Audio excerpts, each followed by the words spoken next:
শিগগিরই বেগম খালেদা জিয়াকে উন্নত চিকিৎসার জন্য বিদেশে নেওয়া হবে বলে জানিয়েছেন বিএনপি মহাসচিব মির্জা ফখরুল ইসলাম আলমগীর। খালেদা জিয়ার জন্মবার্ষিকী উপলক্ষে রাজধানীর নয়াপল্টনে দলীয় কার্যালয়ে আয়োজিত দোয়া অনুষ্ঠানে তিনি এই কথা জানান। মির্জা ফখরুল বলেন, দেশ এখন ভাসমান অবস্থায় আছে, তাই আওয়ামী লীগের ষড়যন্ত্রের বিষয়ে সতর্ক থাকতে হবে।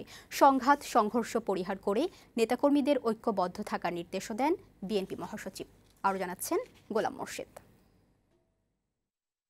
৮০ বছরে পা রেখেছেন বিএনপি চেয়ারপারসন ও সাবেক প্রধানমন্ত্রী বেগম খালেদা জিয়া। জন্মদিন ঘিরে আড়ম্বরপূর্ণ কোনো আয়োজন নেই, তবে শুক্রবার রাজধানীর নয়াপল্টনে দলের কেন্দ্রীয় কার্যালয়ে আয়োজন করা হয় দোয়া অনুষ্ঠানের।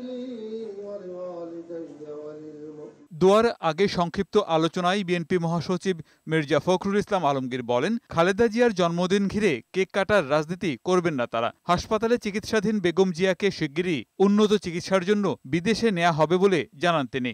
সেই নেত্রী যার সমস্তটুকু তিনি দলকে এবং দেশের জন্য দিয়েছেন, তাকে সব সময় মনে করা দরকার, তাকে অনুসরণ করা দরকার।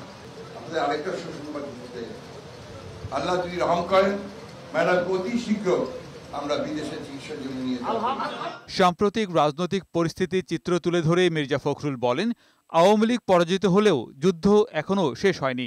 জনগণের অর্জন নস্যাৎ করতে বিরোধী শক্তি ষড়যন্ত্র অব্যাহত রেখেছে বলেও মন্তব্য করেন তিনি। কখনো কোনো সংঘাত বা সংঘর্ষ সৃষ্টি করা যাবে না, এক ঐক্যবদ্ধ হয়ে কাজ করতে হবে। এখন অত্যন্ত ভাসমান অবস্থা আছে, যে কোনো মুহূর্তে ভারত তিনি বসে আছেন, শেখ হাসিনা তিনি তার সুযোগ গ্রহণ করতে পারেন এবং চক্রান্ত শুরু করবেন। সেই চক্রান্তকে প্রতিরোধ করাই এখন আমাদের কাজ। গণতন্ত্র পুনঃপ্রতিষ্ঠায় সময় লাগছে। সুষ্ঠু নির্বাচনের মধ্য দিয়ে জনগণের অধিকার প্রতিষ্ঠা করতে পারলেই পূর্ণাঙ্গ সফলতা আসবে বলে জানান বিএনপি মহাসচিব। এক ফ্যাসিবাদকে পরাজিত করেছি আমরা, নব্য ফ্যাসিবাদের যেন না আসতে পারে তার জন্য আমাদের সহায়তা। গোলাম মোর্শেদ, বৈশাখী সংবাদ, ঢাকা।